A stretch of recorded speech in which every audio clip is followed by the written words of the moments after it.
Welcome to Inner Alchemy with George Stuby, Trauma, Healing and Plant Medicine, the podcast where we explore what it means to heal, grow and transform from the inside out. In these special interview episodes, I sit down with artists, with healers, with visionaries to talk about their personal journeys, the shadows they have faced, and the wisdom they have gathered. From altered states to everyday rituals, these conversations are an invitation to remember who we truly are. I'm George Stuby, a psychologist and musician specializing in the trauma-informed work with plant medicines and with somatic psychology. Welcome to this podcast. As radio slave, amongst other monikers, Matt Edwards has made some of the defining music of modern club culture. It's not only his productions and DJ work that makes Matt so revered. His label Records has been hugely prolific and respected since its inception in 2006. And aside from his handful of appearances on leading imprints like Running Back and R&S, as well as some much-loved remixes, Matt has concentrated the vast majority of his output to his own label, and this approach has given him an instantly recognizable and singular discography as a go-to artist for DJs across the house and techno worlds. Totally true. With Rekids, he has been driving fresh talent to the forefront, including some of the industry's biggest names like Nina Kravitz. And diving into the back catalog is like a house and techno encyclopedia. Robert Hood, Joe Glossell, Mr. G, Carl Craig, Kenny Larkin, Gerd Johnson, Chris Liebing, Speedy G, Len Farkey, Mike Banks from Underground Resistance, and many more have all released music under the label's banner, gaining a highly devoted following. Welcome to this podcast today, Matt. So happy that you're here. It has been a few years since we actually saw each other in person back in Berlin during the pandemic.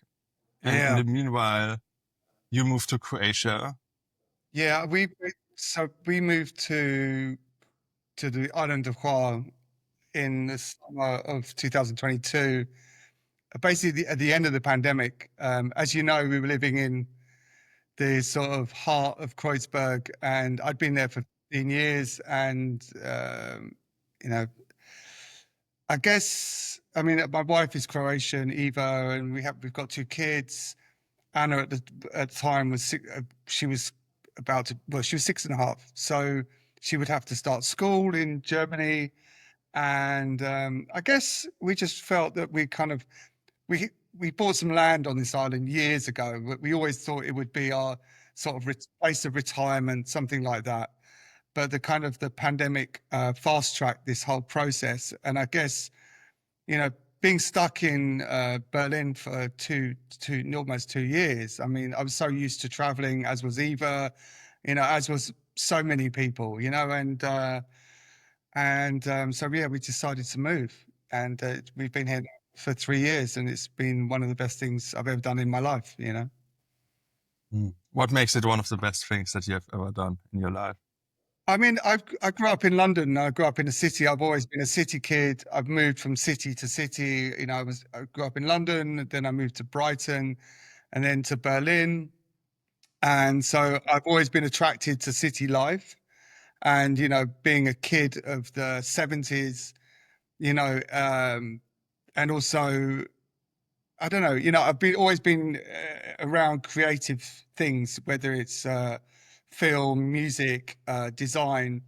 And of course, when I was growing up, you had to live in a city if you wanted to enjoy these things. You had to, if you wanted to be around anything, or, I was obsessed with magazines when I was younger. So I had to live in London, or to go to record stores, you had to be in London, or so. And I think if you look at all of the, I'm not going to say I'm like these people, but if you look at the great fashion designers or directors or wherever, even if they come from a tiny village, they always gravitate or move towards cities.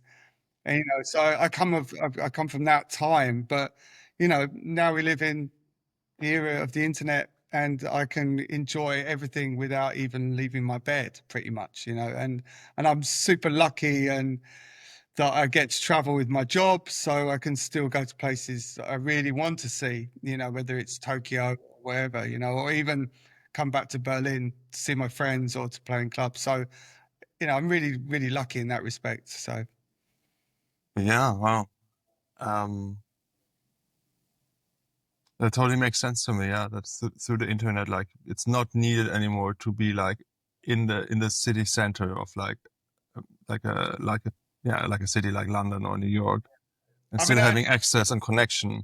yeah, and I've always enjoyed nature. I've always been, when I was younger, I was always into winter sports. My sister lives in the French Alps, and I've also lived there, and so I enjoy both the nature and this kind of chaotic lifestyle of being in a city. But I mean, maybe I don't think I'm getting more conservative as I get older, but I do think that my goals in life have changed, especially having children and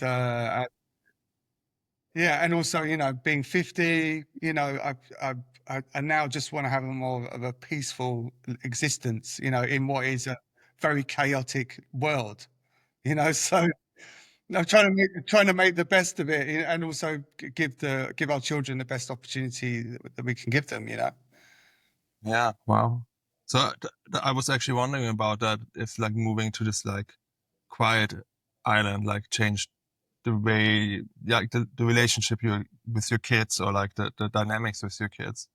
Yeah, I mean, yeah, I guess so. I don't know. I mean, I've always been so close with my children, and also, we had this time, during the pandemic when they were very small, so we were always together, and of course, with my job, it is quite difficult. It can become quite problematic and quite difficult because you're always away.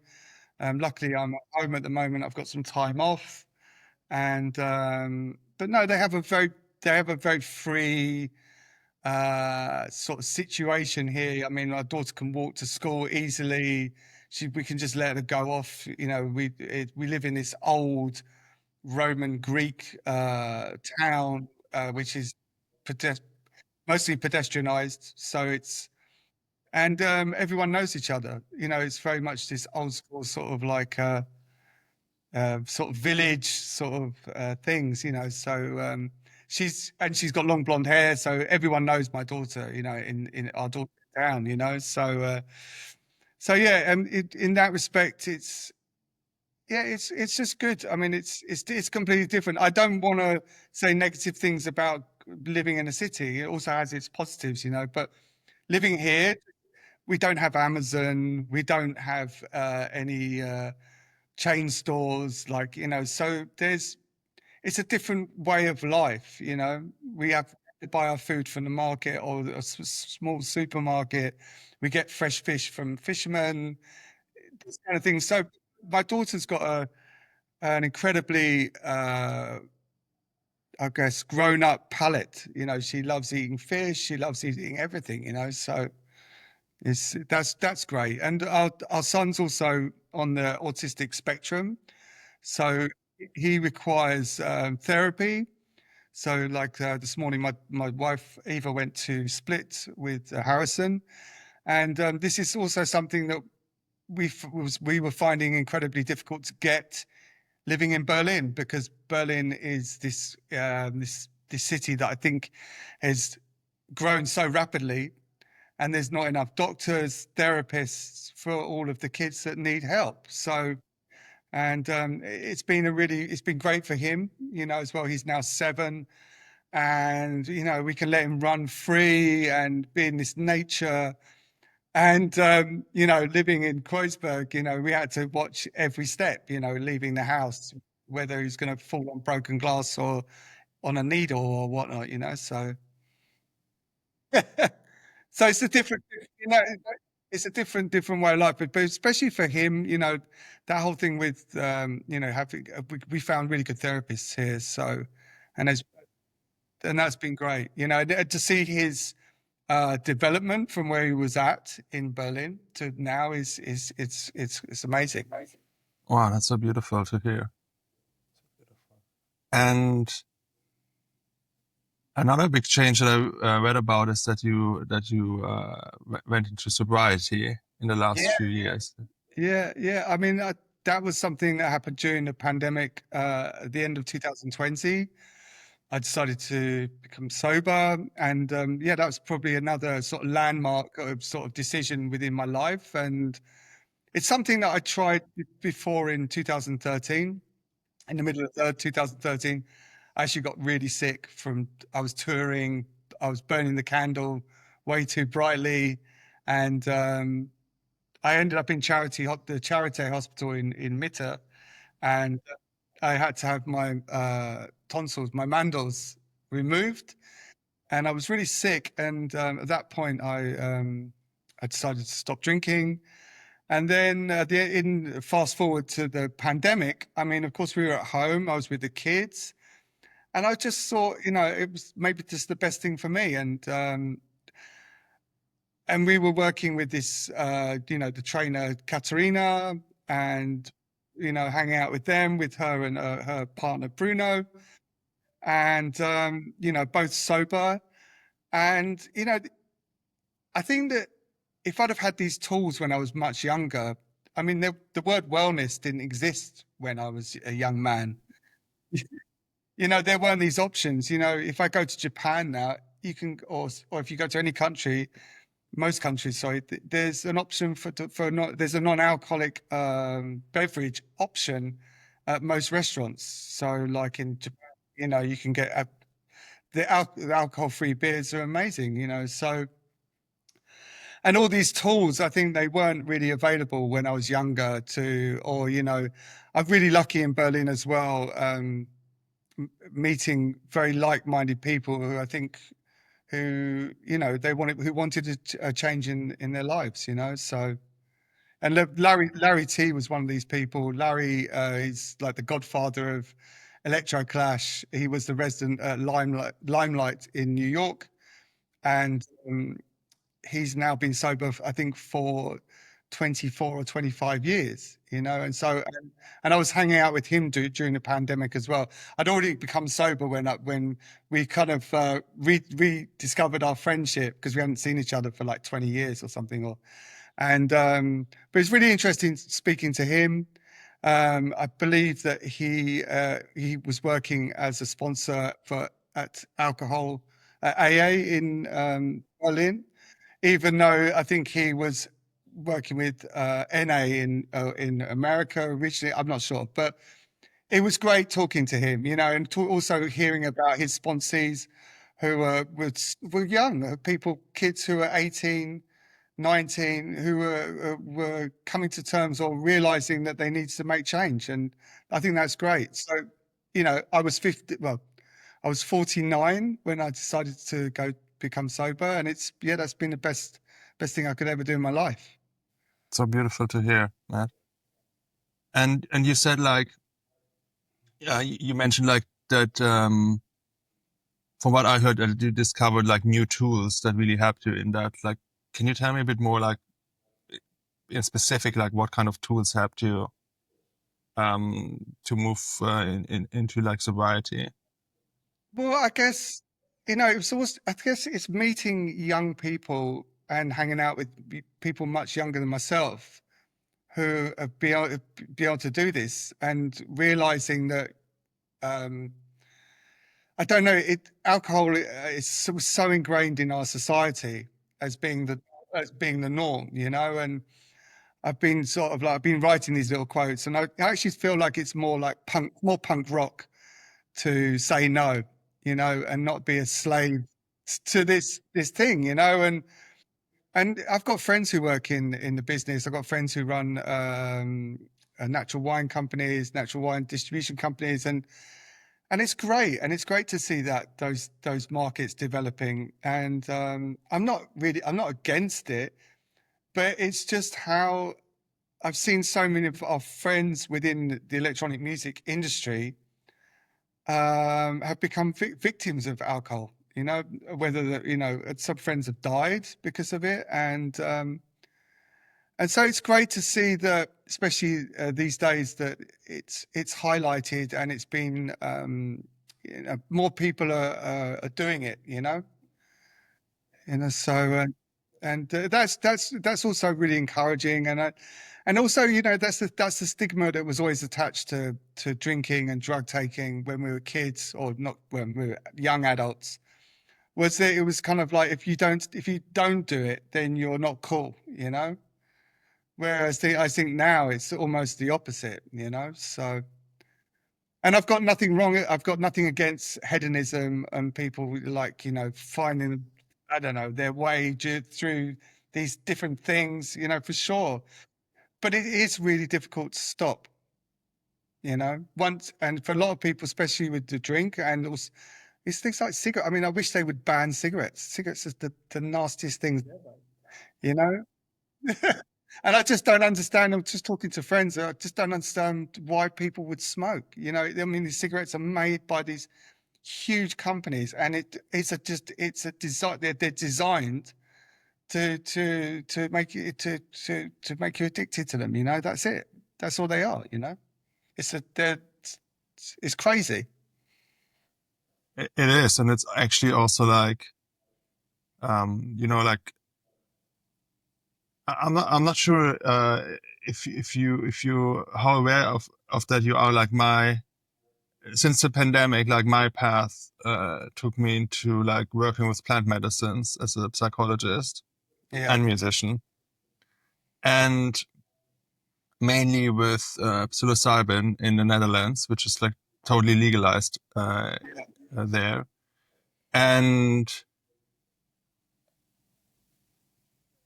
the whole psychedelic field is also really connected to like indigenous tribes, because indigenous tribes like have been in South America mainly have kept on practicing their wisdom with plant medicines yeah, since like thousands of years. And tobacco is like the first plant medicine basically, or yeah, like yeah, in the when they work with someone, and tobacco is usually the first one they work with. So it's actually super sacred and super like special medicine. And those companies like just raped yeah, the tobacco plant when they created like the commercial cigarettes. So it's actually like a lot of stuff uh, on many levels, like super like horrible. yeah. No, for sure. Yeah. And yeah, I always felt like the electronic music scene is quite special in terms of how open it is for substances in good Yeah, ways, and then also in negative ways when people get too hooked to it. yeah, yeah. I mean, I think it's I don't know, when you're young, you want to rebel, and it's also peer pressure. There's so many factors involved, but things. I think things are changing. But I don't know. This is the thing. It's really difficult. I think we're in a strange time because musically, of course, when I was younger, there was an acid house explosion in 88, 87, 88, ecstasy culture. These were huge cultural movements, which would go on to impact the whole of the 90s, and they're still doing so. Still having this ripple effect now. With especially with the music and how we're constantly obsessed with the late 20th century. But culturally, the movement of ecstasy, I mean, it was huge, and but I think it was a very short moment in time, and this sort of like second summer of love, and people were sort of embracing this new music, these raves, coming together, you know, uh, this side of it was really beautiful, was really amazing, you know, and but there's such also this weird, strange, dark undercurrent that will always go with things like this, you know, and of course, like addiction and stuff like that, you know. I mean, I've had so many friends from that era who, you know, become victims of those times, you know, and and that's the thing, you know, you can have the rose tinted spectacle sort of view of those moments, but of course, you know, some people can deal with it, maybe move on. I don't know. Don't want you maybe grow up or do something else, but when you're someone like me, you know, who you're in the industry and I'm working as a full-time DJ, I mean, it's really difficult for most of us to sort of navigate a path and not be sort of tempted, you know, to, especially when you become friends with a promoter, you're around so many people. It's incredibly difficult, you know, to have a sober life in within nightlife, you know. I can imagine that so well. And like, I mean, if you like, and I know you have done that in the past, and sometimes you probably still have weekends where you DJ at like 3-4 parties, and then you meet 3-4 different promoters, and they all kind of are looking forward to have like a line, let's say with like the headline DJ they booked. Then that's like quite some expectations or pressure on you in that case. Yeah, but I think this is the thing. I think that the electronic music, in that respect, as an industry, has kind of grown up. So there's this sense of professionalism within the industry.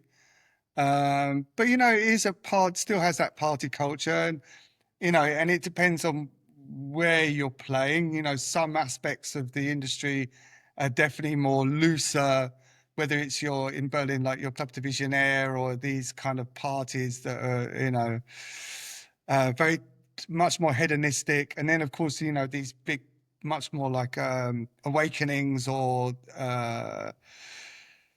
you know, there's way more corporate style entertainment of this within electronic music, and with those kind of jobs, I think when you're it's much more performative. You know, when you're standing on a stage and you're playing for an hour and a half, to playing to 10 hours at Club Divisionaire, it's a completely different world, you know, and I think for most DJs now, I think if the career path is one of like, it's almost like being a Premier League football player. I think that, you know, you've got to look good. You've got to, you know, it's all about looking good, feeling good, and performing, and then leaving, you know, and that's it. You do your job and you go. So, you know, it's a completely different world to the one that I started in, you know. Hmm. And I remember like a conversation with a DJ who told me, like, you know, that he said something around the line like, for him a funny thing is that the more successful he got and the bigger the stages and festivals he played, the less he actually enjoyed it, because he always really loved like long sets, intimate settings, Yeah. and all of that. Like, how is that for you? How are you balancing that? I think that's definitely true. I mean, looking back at some of the peaks in my career, I think were probably some of the most unhappiest, you know, because it just sheer exhaustion and not being able to cope with the stress of just being on the road all the time. You know, not seeing your family, not seeing friends. I don't want to say, you know, this is the thing, you know, like it's not like a pity party, like, you know, but it's it's quite it's a it's a different way of life. Some people really, really like it. We've got friends who are A-list DJs who love being on the road. That's their life. You know, they don't they live in the sky. They live on a plane, you know, and then that's it. But for me personally, I do like to be grounded, and I think it took me a long time to get to a point where I really I guess it's all a part of growing as well. It took me a long time to sort of really work out what I wanted, and what made me feel happy, and having the balance. And the balance is really difficult though, because if you want to be at the height or the top of your game, then that's your life. That's what you do. You don't do anything but that. But I'm really fortunate that, I run the record label, I just do some other things. So I kind of, I'm trying to have this sort of like an easier lifestyle. But yeah, going back to the mid to late 2000s, I was on the road all the time, and I was drinking, etc. And so having to deal with the midweek come down and then being back on the road. And it's not a good way to live, because people, this is the thing, people expect the best of you when you play, always, so it doesn't matter if you haven't slept, or you're late, or they just want you to perform. That's why you're there. So they're not very sympathetic to how you are, how you feel. There's that thing. There's that thing that's saying the show must go on. So Which is almost like what I hear is like the almost like the necessity to kind of put a mask on and like be like fine, and yeah, I'm fine, I'm rested, I'm good. It's almost like it's almost like a corporate job where you always have also to be like strong and perform. And this is the thing, some people gravitate to that way of living. It's, again, I'll use the analogy of the sort of like the Premier League football player. For some people it's incredibly addictive. The being on the top spots, playing everywhere. It's people are just driven. Some people are driven to, that's what they want to do. That's all they want. For me, I love the music. I love DJing, but I really like doing design work. I like the creative side of running the label. There's so many, for me, there's way more, than just doing that one thing. And so that requires me kind of like, I don't know, having to find space for everything. But for some people, I mean, I get it, and you can see it in them. They're so driven by this of being on the road nonstop. I'm going to play. I'm going to play. I'm going to play, and I respect that. But it doesn't leave much for home life, and we've seen it with friends. Marriages and things like that. They evaporate. They don't work. You know. If you don't have time for someone, you have to be present. So, yeah, that's such an important point. Yeah. And something that I've seen over and over again in like, me working with a lot of high performers or like overachievers from like all kinds of different fields, from musicians to like businessmen to like designers, is that very, very often underneath this big drive is actually like a feeling of not feeling seen or not being good enough. Yeah, for sure. No, I mean, I think that this imposter syndrome is like such a big thing, especially in the electronic music industry, because most of the people that are involved aren't actually musicians or actually very talented at doing anything. Or I should not say talented, skilled at doing any things, And then this like constant touring and constant like, let's say, like applause from the audience, like almost like a fix for that or a mask for that. Yeah, no, for sure. I mean, this is the thing. I think there's been bands that have spoken about it. This thing of, especially when you come back up after being on the road and being adored, of being, playing in front of thousands of people, of not being able to deal with home life and deal with sort of just a sort of basic day-to-day existence, because you're so used to, living out of a hotel, everyone loving you, and this is the thing. We live in this sort of That's why I think in this day and age, the electronic music really works well with narcissists, and it's sort of that's why they're doing so well, because they have this ability to just kind of like step over everyone and just you know and that's it. And it's a shame because there's so many great and talented artists that we work with that are they're introverted. They want to just be at home and make good music, but there's less and less space for artists like this, so it's tough. And I'm curious, like, have you ever like uh had like a relationship, for example, with an artist you worked with, also where you felt like, because like in my experience with narcissism, it's often very well covered at the beginning, and at one point there's this wake up moment of like something is not right here. Yeah. Have you ever experienced that? Yeah, for sure. I mean, we've had a few. I mean, so basically, I just with Records. So Records is actually the label that I run it's we have the 20th anniversary next year. So it was formed in 2006, and we signed artists like Nina Kravitz, Peggy Gou. We released their first records, and we've worked with numerous other artists. And some of these people have been, you don't see the signs. I mean, for me, I guess I'm drawn to people that, I don't know, that are hardworking, that have a vision.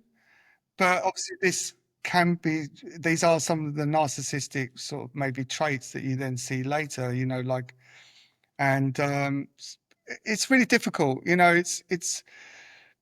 There's so many ways in this industry of faking it, whether it's working with ghost producers or buying likes, buying followers. So, and I don't know, we've worked with some pretty crazy people, and yeah, for sure, I've had to cut some of these people out of my life completely. Especially later on. As I've got older, I've become, I guess, I've become tougher in the way that I run the label, and maybe it's a sobriety as well. I'm way more. I have a way clearer sort of view of what's happening on a day-to-day basis, and a much greater understanding, I think, of especially of working with people. So, and in that respect, yeah, I think I can see these people way easier than before,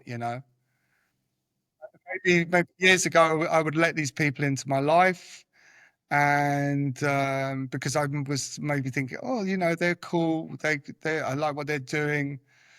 But no, these days we run a much tighter ship, and obviously the music industry in some ways is an ever decreasing circle in respect of its becoming smaller and smaller. The event business and that side of the electronic music industry is growing, or it's kind of leveled out, with these but with music and sales and stuff like that, it's getting smaller and smaller. So I just want to work with like-minded people, who share the same love for music.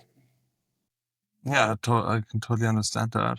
And I think it's super powerful that you also, um, that you're like consciously deciding like, who do I want to spend time with? Who do I give energy? Who do I want to support with on their journeys? And like, who are the people where I feel like that's not going to end well for me and for them. And maybe I'm I'm creating a clear boundary here. I think that's so important.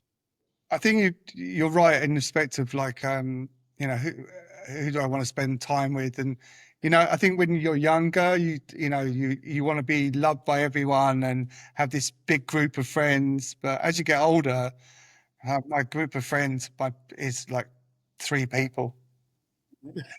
My close group of friends who I want to speak to, 3 or 4 people, and that's it. And and then with my with Eva and the kids and all these other things and family, I just don't have time for these people, and for sure I want to sign great artists and work with good people, but at what price? This is the thing. It's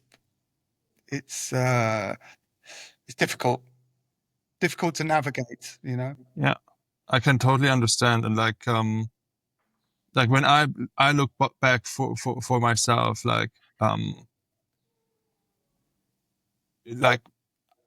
I know now for me that like my fascination with music and my wish to, for example, DJ or produce and nowadays play music in like psychedelic ceremonies was always like coming from the love of music and feeling like the connection with music. And in the past, there was also a flavor of like, I wanted to be seen, I wanted to be heard, I wanted to have validation. And Yeah. that was for me coming from like early childhood trauma or developmental trauma. And since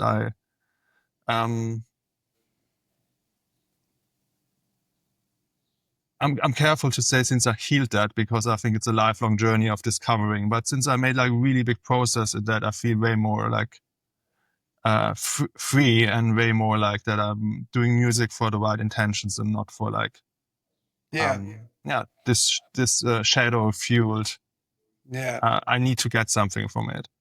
I mean, totally. I mean, I think that this is the thing if I look back and think of when I was first making music on my own, which was probably the early 2000s, when I realized that I could make music on my own on a PC, without the help of others or without going into a big studio or, I think that those days of, just wanting to make music for yourself, it's really pure.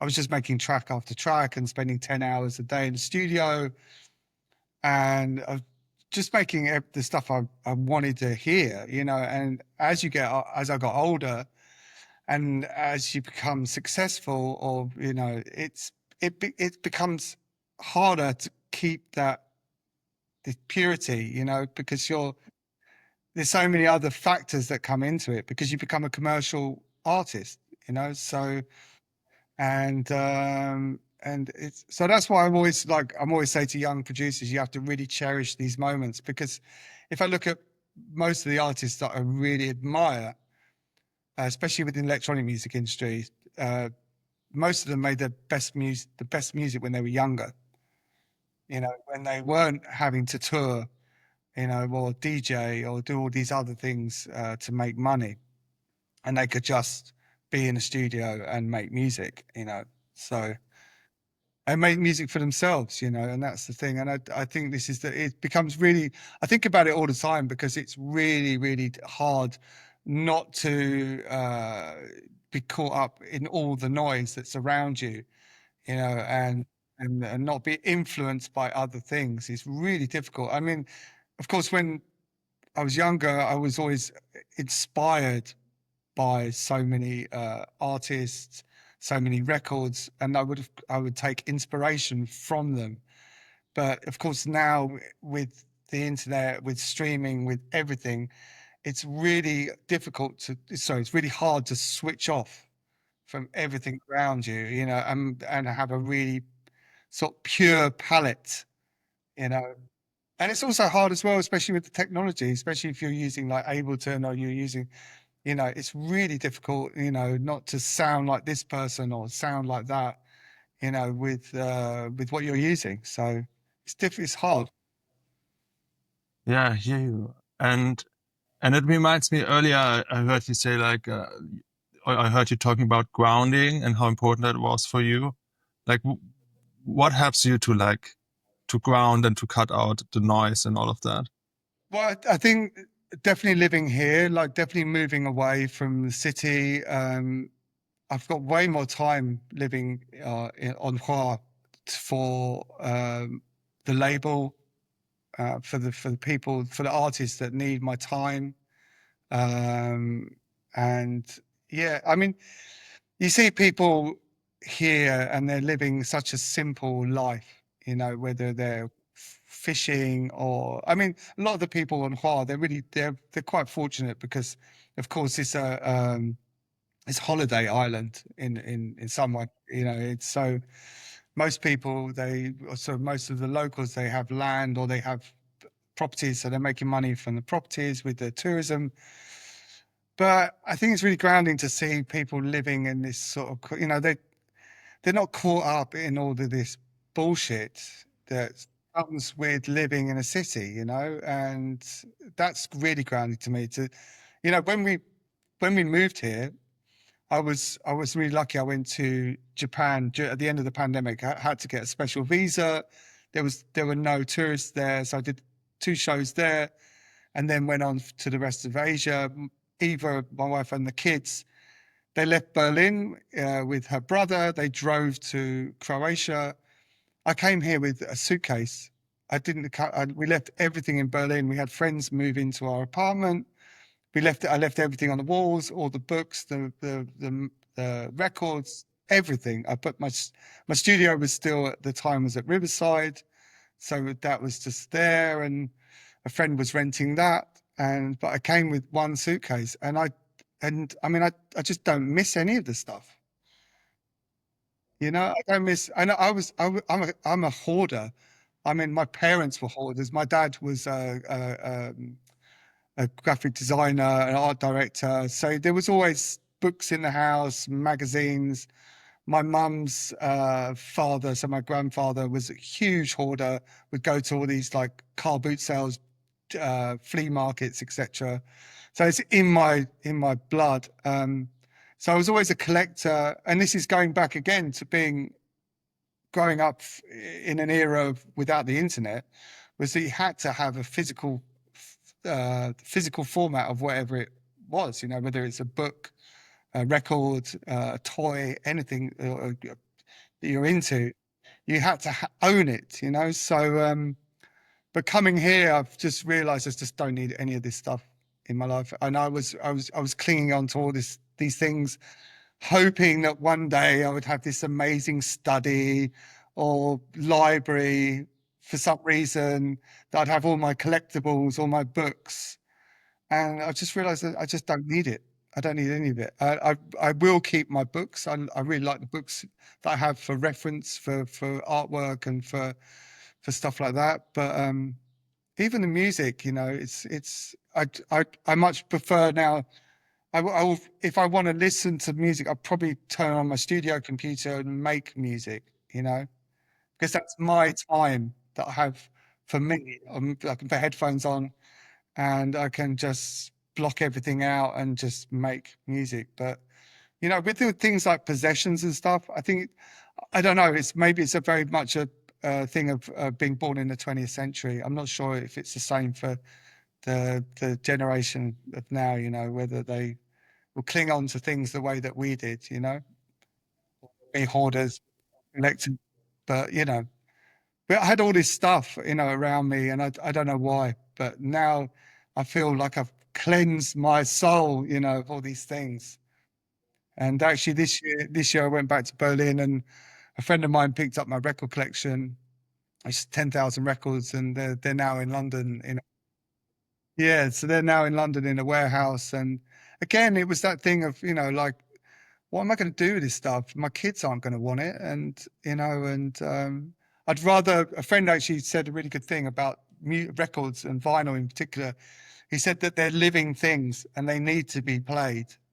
And I guess it's the same with books. They need to be read. What's the point if they're just in a library or just in a collection? You know, the records, storage room like mine were in Berlin. So they need to be played. And I'm happy for them to be passed on to someone else, you know.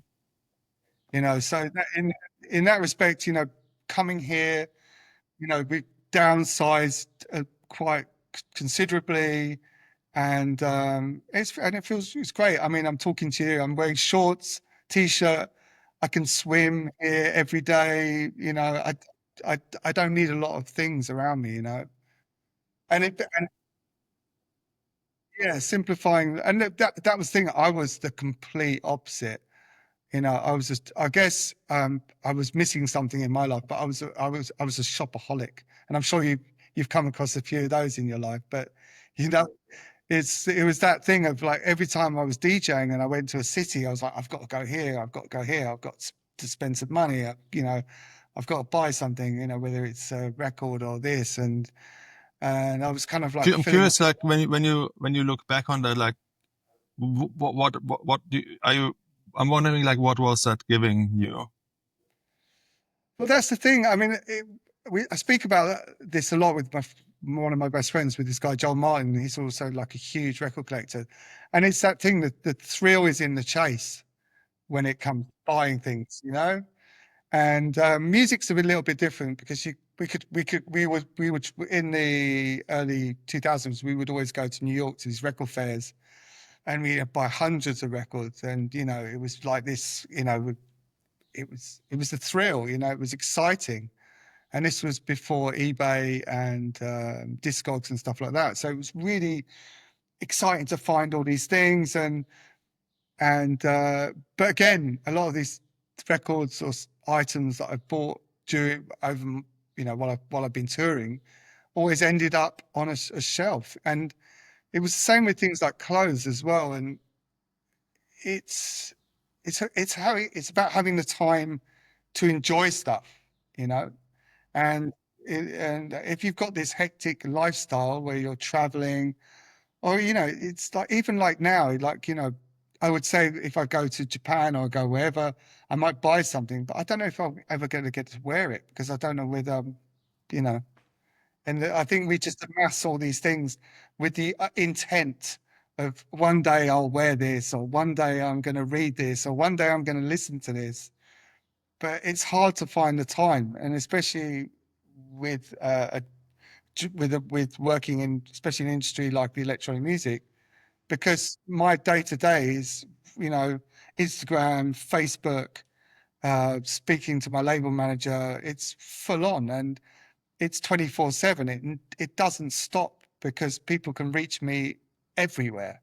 If they don't have my phone number, they'll write to me on Instagram, or you know. So, and it's never ending, you know, because, and also I'm self-employed, so you know, having that time to switch off. I mean, for sure, I might watch something on TV or Netflix or whatever, or a movie.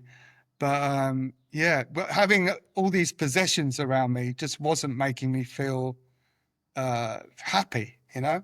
I hear you, yeah. And what I hear in that as well is that it's almost like, yeah, you said something like buying it to then later on with this dream, almost a vision to later on then enjoy it. And almost like the vision of like, okay, at one point I can slow down and just Yeah, rest. And it's yeah, almost a symbol for like a token for that. yeah. I mean, and that's the thing, like, especially living here, like I said, if I want to have a day off like we did yesterday, we could just, we'll go to a little island across from where we live, and hang out with people there, and you know, go swimming with the kids, and that's the best way for me to switch off. or or actually making music is the best therapy, I think, that for me. That's my therapy, is actually sort of, that's the way I can really please myself, is and this is the thing, going back to speaking about young producers, young artists, you know, when we, and you know, this thing, so my daughter's like 9 now, and she's now saying stuff like, I'm bored. You know, I can't remember the last time I said I'm bored. You know, I don't have time to be bored, you know? So, and, but yeah, being able to make music is great. And whether it's on my own or with a friend, it's really, really uh, satisfying and fulfilling for me, you know? And still, it still is, even after making music for like 30 years, I'm still that. So I always use this sort of phrase, like I'm always that kid in the candy shop. I'm still excited, you know. And it's yeah, yeah, The last thing I want to cycle back that we also touched earlier, like, is like we had this moment where you shared a bit about like the acid house wave and like the first wave of like ecstasy. yeah. And there's some really interesting research out there that is about how MDMA, ecstasy, and club culture at that time, how should I approach this? Well, nowadays there's a lot of research with how MDMA can support therapy and how MDMA can help people to heal from, for example, PTSD. And the research that I'm referring to is about that actually that already happened back then, for example, in the gay community, and how for the gay community taking ecstasy together in a collective setting, like in a club, was tremendously important to like deal with the trauma of AIDS Right. Okay. and HIV. Yeah. And I think for me, as somebody who's really into into electronic music and club culture, it was really interesting to hear and to get more aware of, well, in certain ways, those places also have like this ceremonial character of like the ceremonial character as like, for example, doing plant medicine in a ceremony. For sure. I mean, I used to play at a lot of illegal parties in Wales in the mid 90s. A good friend of mine, a good old school friend, he went to Aberystwyth University. So he was from London as well, and so he got involved in the free party scene there. And for sure, I mean, it's magical when these with these raves, and I think that, again, I'm not sure if these would be possible now, just due to so many factors. But it's this again, this purity coming together. Of course, there's no phones, and everyone's in the moment, enjoying the music together, you know. And of course, I think NDMA can really enhance these situations, and it can be super positive and have and people. I mean, I think, yeah, I can definitely say that I came away from so many of these parties, you know, with a smile on my face. You know, like I had a good weekend, because there weren't these other things around. There weren't these kind of like, there wasn't cocaine or speed or so many of the other things that, you know, can, or like ketamine, or it's things that can make things dark and weird. And you know, so and yeah, I think this sort of coming together.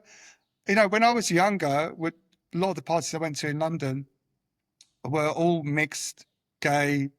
The sound system culture in London as well was predominantly comes from Jamaican, West Indian, black black communities. So there was definitely a feeling of I don't know, but people were united in the sense of they wanted to enjoy these moments, you know, these raves, or, you know, these clubbing experiences. So, and I think again, like I said earlier, this was a very short-lived moment, you know, because so then in the 90s, so many other factors appeared. But yeah, for sure, I think that, you know, like you said, these ceremonies, I think it's become a bit cliched now with all of this kind of like Tulum, Bedouin house, kind of these kind of things that where people try to attach something to it. But I think if you go back to those early periods of electronic music, yeah, for sure, they were amazing. Totally. And I think community is like such a big point there. And then also like after a rave, like spending time with your friends and community and like talking about it and like Yeah, reflecting on it. It's almost like, you know, like in the work with plant medicine, one of the most important things is like the integration. So like, what are you doing after you had like an incredible journey? Yeah. What are you doing with that? And then talking about that, for example, with a therapist or with, I do a lot of that work. And that of course can also happen in community and with like the people you went to a rave to, for example. Yeah. If people are on the level where they can openly share about things and also be vulnerable together.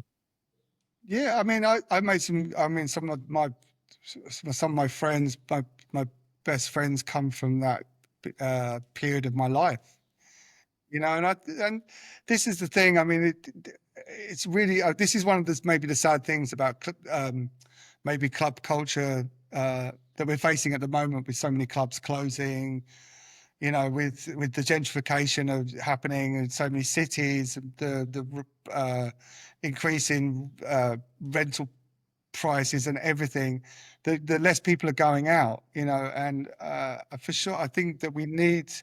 It's great when kids can go out and meet other people, connect with other people. You know, build these friendships. You know, and clubbing can be great for that. You know, I think that's people forget about that community and how people meet each other from different walks of life. You know, because I mean, especially living in Berlin and playing in places like Berghain. I mean, it's full of people from everywhere. You know, so and I've made some incredible friends from playing there. Yeah. Yeah, I can totally imagine. Amazing. And as a last question, I'm curious, like, if your music and if your work could leave like one message behind, like after you're gone, from this world of form, like what would that be? I don't know. For me, it's. I mean, the legacy. I mean, I think. Let's rephrase that.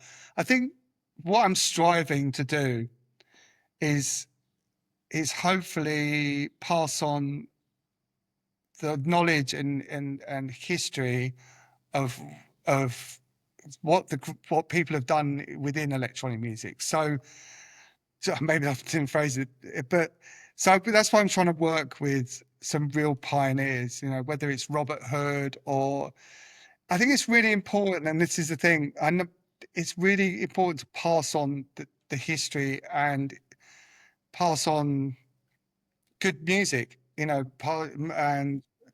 and yeah, that's it really. I mean, that's all I can do with records. I don't do with a label is try and promote good music, try and sign artists that I believe in, try and share.